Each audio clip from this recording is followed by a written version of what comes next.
Before we dive in, if you enjoy clear NBA breakdowns without the noise, take a second to hit subscribe. You won't want to miss what's coming next. Now, if you're part of the Lakers fan base that believes the missing piece isn't another 3-and-D wing, but a real, dependable center, this report is going to grab your attention. According to ESPN's Tim McMahon, there's real buzz around big men actively wanting to team up with Luka Dončić in Los Angeles. And this wasn't said lightly. McMahon went as far as quoting that some big men would do backflips to wear a Lakers jersey if it meant playing next to Luka. He even mentioned speaking with an agent who represents a center that may or may not be on the move, and that agent would love to get his guy to LA. One thing McMahon made very clear: big men want to play with Luka Dončić. And honestly, that raises some serious questions. Is this just agent talk, or is there actually a market of centers eyeing the Lakers right now? Is there a specific big man already on the trade block, or even a potential free agent quietly pushing toward Los Angeles? Maybe it's someone Luka has already played with. Maybe it's someone new. Either way, it's a promising sign for a Lakers team that still doesn't have a long-term answer at the center position. Right now, the Lakers are rolling with DeAndre Ayton, who they picked up off the buyout market, backed up by Jackson Hayes. And while Hayes has been solid in a limited role, most would agree this is not the center rotation of the future. Even internally, there's doubt. NBA insider Jake Fisher has reported that the Lakers do not view DeAndre Ayton as their long-term solution at center. That alone tells you the front office knows a change is coming. So when you connect that reality with McMahon's report, the dots start to line up. If agents are already trying to steer centers toward LA, the real question becomes timing. Do the Lakers act before the trade deadline?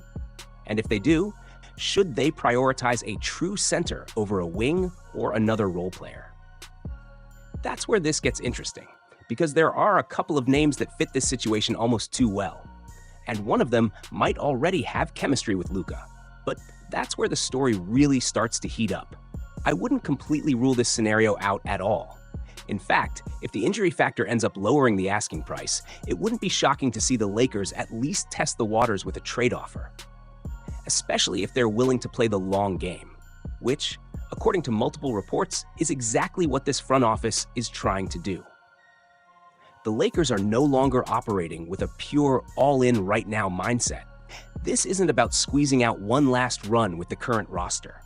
This is about building something sustainable around Luka Dončić, not forcing moves centered solely on LeBron and the present moment.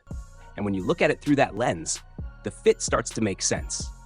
A younger center who aligns with Luka's timeline, who can grow into the role rather than peak immediately, fits the Lakers' long-term vision.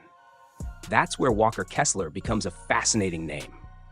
Even with the injury concerns, he theoretically checks a lot of boxes: age, defensive upside, rim protection, and compatibility with a ball-dominant creator like Luka. What makes this even more interesting is the reporting around his future.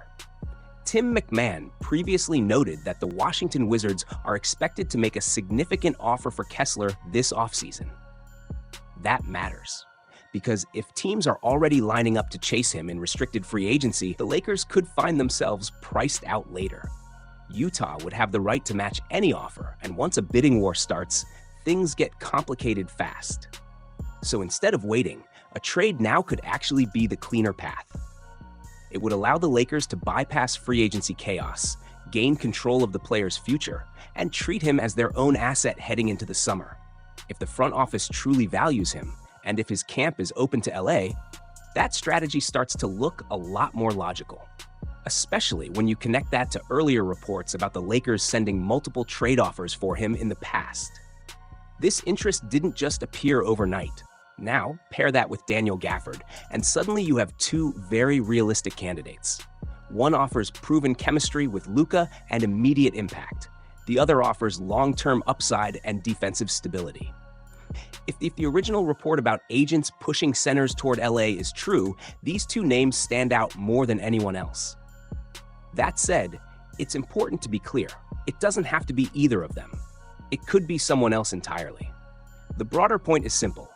Almost any center in the league would love to play with Luka Dončić. We've seen what Luka does for big men: the easy looks, the lobs, the dump-offs.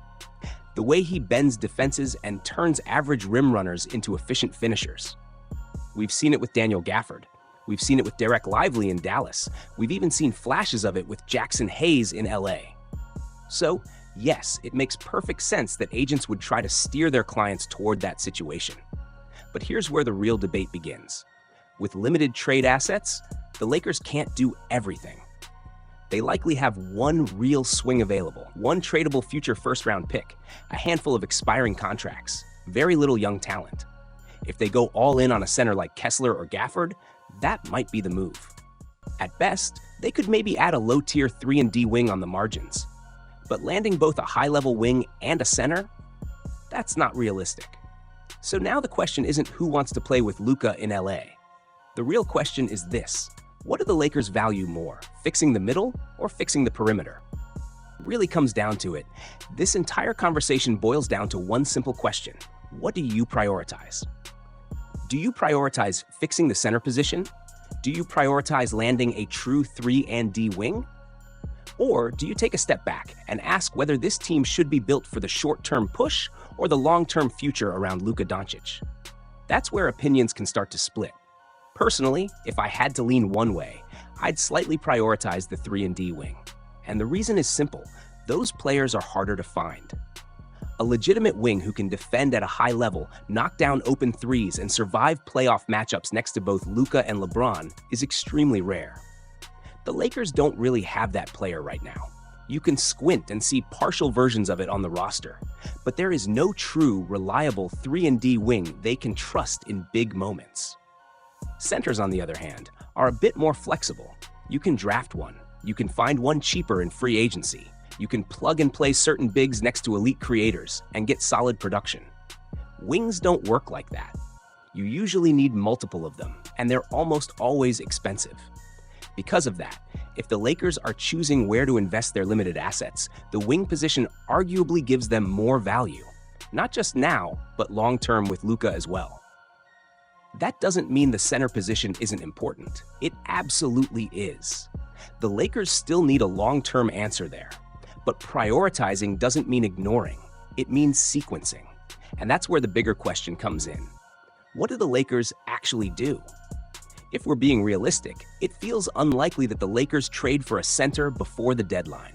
DeAndre Ayton doesn't have much trade value right now, and he's not a piece that teams are lining up to acquire. There aren't clear suitors, and moving him wouldn't be easy. At the same time, the Lakers aren't going to waive him, and they're not going to fully bench him either. So if you add another center into the mix, suddenly you're creating short-term problems, rotation confusion, chemistry issues, and role uncertainty for a team that still wants to win games. Yes, the Lakers are thinking long-term, but they're also not punting on the season. They're trying to stay competitive without fully going all in. And adding a new center midseason, whether it's Walker Kessler, Daniel Gafford, or anyone else, could cause more disruption than benefit right now. That kind of move feels cleaner in the offseason, when roles reset and expectations are clear. A 3-and-D wing is different. That type of player can slide into the rotation almost seamlessly. No positional overlap, no role conflict, no major chemistry risk. It fills an obvious hole the Lakers currently have, and it helps both Luka and LeBron immediately. That's why, if the Lakers make any trade before the deadline, a wing feels far more realistic than a center. So the most likely path looks something like this. If a move happens now, it's probably for a wing. Then, in the offseason, the Lakers fully address the center position with a clearer plan and more flexibility. And regardless of which direction they choose, there's one part of this report that should genuinely excite Lakers fans. The fact that centers want to play in Los Angeles. The fact that agents are pushing their clients toward Luka Dončić. That matters. That kind of pull helps in trades. It helps in free agency. It gives the Lakers leverage they don't always have. Luka makes life easy for big men. The spacing, the lobs, the rim pressure. We've seen it time and time again. So whether it's through a trade, free agency, or even the draft, the Lakers being viewed as a destination for centers is a massive positive for their long-term outlook. So now I'll throw it to you. How do you feel about this report? Do you think the Lakers should prioritize a center or a 3-and-D wing? Who do you think the agent was actually referring to? Could it be Daniel Gafford? Could it be Walker Kessler? or someone else entirely? Drop your thoughts in the comments. I'm genuinely curious where you land on this.